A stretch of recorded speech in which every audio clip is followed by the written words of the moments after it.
My name is Karoline H. Larsen. I'm from Copenhagen, Denmark.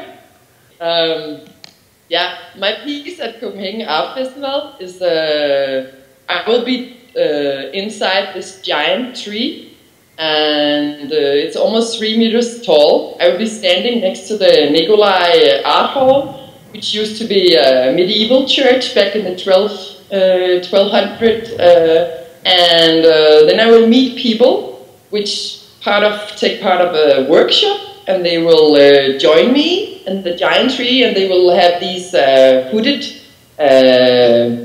clothes on, and that have burned holes in it, and we will be having rocks with us, and then we will walk to Amager Torv,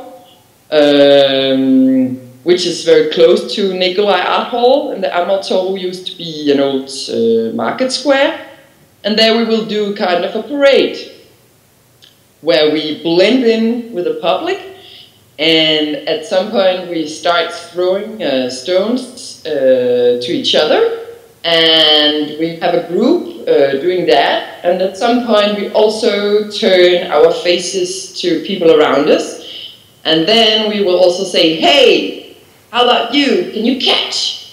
And then we throw a stone to a person, and hopefully the person will catch it and throw it back to us.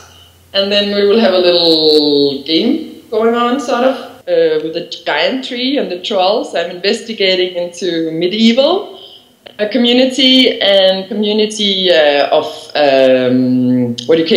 Nordic mythology.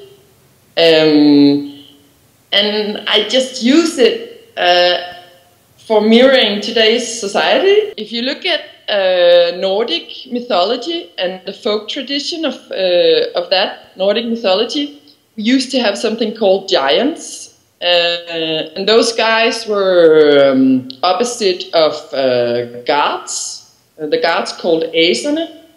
One of the gods were, for example, Thor, and then the other opposites were the giants. And the giants came from the dark cliffs and the mountains and the nature and the chaotic forces. And then we had the gods, which were part of this very, it was very non-chaotic, very ordered and time-based and civilized culture society. So I'm having this giant tree and the trolls that are attacking the church because they hate this ringing bells, which is, the ringing bells are telling about time, and our time will be at 7 o'clock or 10 o'clock and blah blah blah, and they don't want this, they just want these primordial forces coming in.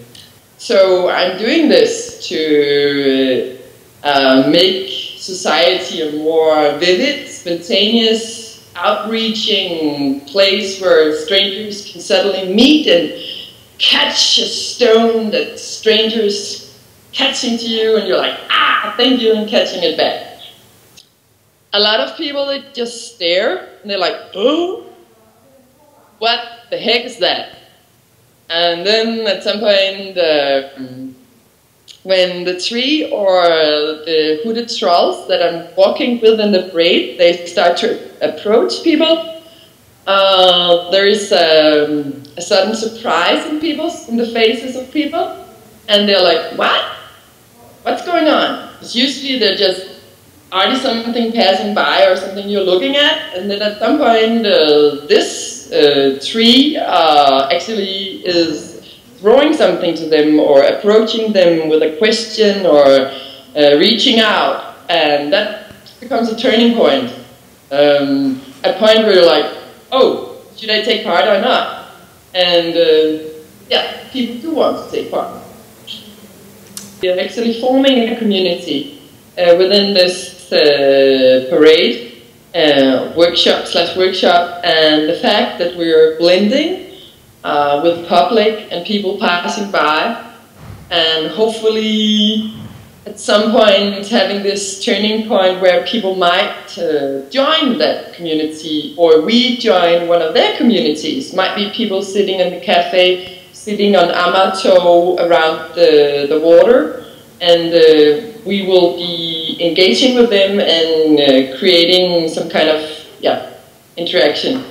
And that is my way of engaging with the community theme.